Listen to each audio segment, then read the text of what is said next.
அனைவருக்கும் வணக்கம். இன்றைக்கி நம்ம மை பேஷன் வேர்ல்டு சேனலில் பிரேக்ஃபாஸ்ட்டுக்கு ரொம்பவே ஹெல்த்தியான கேரட் ஆனியன் ஊத்தாப்பம் எப்படி செய்யறதுன்னு தான் பார்க்க போகிறோம். வாங்க ரெசிபிக்குள்ளே போகலாம். அதுக்கு ஃபஸ்ட்டு நம்ம ஊத்தாப்பத்துக்கு மேலே தூவக்கூடிய கேரட் ஆனியன் மசாலா எப்படி செய்யறதுன்னு பார்க்கலாம். இந்த மாதிரி ஒரு மிக்சிங் பவுலில் உங்கள் தேவைக்கு ஏற்ற மாதிரி துருவின கேரட் சேர்த்துக்கோங்க. நான் 2 கேரட்டை நல்லா துருவி வச்சுருக்கேன். இந்த கேரட் கூடவே பொடியாக நறுக்கின 2 பெரிய வெங்காயம் அதையும் இதில் சேர்த்துக்கோங்க. உங்கள் காரத்துக்கு ஏற்ற மாதிரி பச்சை மிளகாயை இந்த மாதிரி பொடி பொடியாக நறுக்கி சேர்த்துக்கோங்க. ஒரு கைப்பிடி அளவு கருவேப்பிலையும் இந்த மாதிரி பொடியாக நறுக்கி சேர்த்துக்கோங்க. சுவைக்கு ஏற்ற மாதிரி கொஞ்சமாக உப்பு போட்டுக்கோங்க. நம்ம மாவுலேயே உப்பு போட்டு கரைச்சி வச்சுருக்கோம். அதனால் இந்த கேரட் ஆனியனுக்கு ஏற்ற மாதிரி உப்பு போட்டு இதை நல்லா மிக்ஸ் பண்ணி விட்டுக்கோங்க.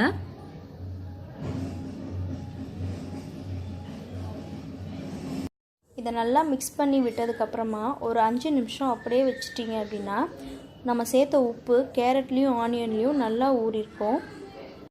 கல் சூடானதும் இதில் ஒரு கரண்டி தோசை மாவை விட்டு இந்த மாதிரி மீடியம் சைஸ்க்கு நல்லா கனமாக ஊற்றிக்கோங்க. ஊற்றி வச்சுருக்க மாவு மேலே நம்ம கலந்து வச்சுருக்க மசாலாவை உங்கள் தேவைக்கு ஏற்ற மாதிரி நல்லா தூவி விட்டுக்கோங்க. கொஞ்சம் நிறைய சேர்த்திங்கன்னா சாப்பிட்றதுக்கு ரொம்ப சூப்பராக இருக்கும்.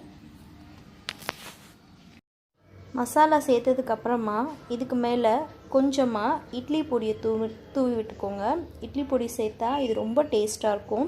இந்த இட்லி பொடி எப்படி செய்யறதுங்கிற லிங்க்கை நான் டிஸ்கிரிப்ஷனில் கொடுத்துருக்கேன், நீங்கள் அதை செக் பண்ணிக்கோங்க.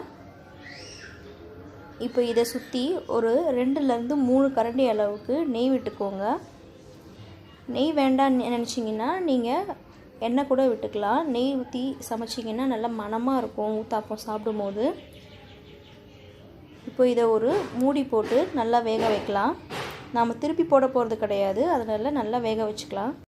ஒரு 2லேருந்து 3 நிமிஷத்துக்கு அப்புறமா திறந்து பார்த்தீங்க அப்படின்னா ஊத்தாப்பம் நல்லா வெந்திருக்கும். ஒருவேளை வேகலை அப்படின்னா இன்னும் ஒரு 2 நிமிஷம் கூட மூடி போட்டு நல்லா மூடி வேக வச்சுக்கோங்க. நெய் ஊற்றிருக்கிறதால வாசம் ரொம்ப சூப்பராக இருக்குது. நம்மளோட ஊத்தாப்பம் தயாராக இருக்குது.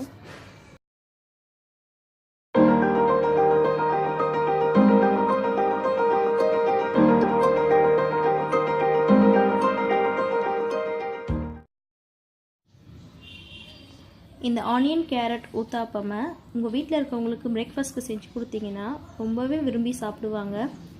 இந்த வீடியோ உங்களுக்கு பிடிச்சிருக்கும்னு நினைக்கிறேன். இந்த ஆனியன் கேரட் ஊத்தாப்பம் ரெசிபியை நீங்கள் உங்கள் வீட்டில் ட்ரை பண்ணி பாருங்கள்.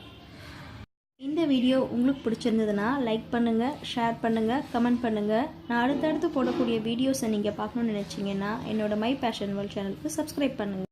அது வரைக்கும் நன்றி, வணக்கம்.